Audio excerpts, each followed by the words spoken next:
طالبان رجیم میں افغانستان میں بدترین سیکیورٹی صورتحال پڑوسی ممالک کے لیے سنگین خطرہ ہے۔ افغان طالبان رجیم کی ناقص طرز حکمرانی اور دہشت گردوں کی پشت پناہی خطے کے ممالک کے لیے تشویش کا باعث بن گئی۔ امریکی جریدے یوریشیا ریویو نے افغانستان میں بگڑتی سیکیورٹی صورتحال کی نشاندہی کر دی۔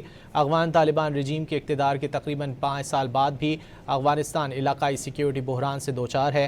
افغانستان کے سیکیورٹی بحران کے اثرات اس کی سرحدوں سے باہر تک پھیل رہے ہیں۔ امریکی جریدے کے مطابق پاکستان، چین، روس اور ایران کو افغان سرزمین سے جڑی سرحد پار دہشت گردی، شدت پسندی اور سیکیورٹی صورتحال پر شدید تشویش ہے۔ نیشنل ریزسٹنس فرنٹ کے سربراہ احمد مسعود بھی طالبان رجیم کے زیر اثر افغانستان میں دہشت گردوں کی موجودگی اور ان کی سرپرستی کی تصدیق کر چکے ہیں۔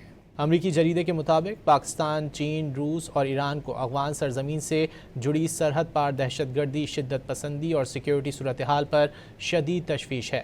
نیشنل ریزسٹنس فرنٹ کے سربراہ احمد مسعود بھی طالبان رجیم کے زیر اثر افغانستان میں دہشت گردوں کی موجودگی اور ان کی سرپرستی کی تصدیق کر چکے ہیں۔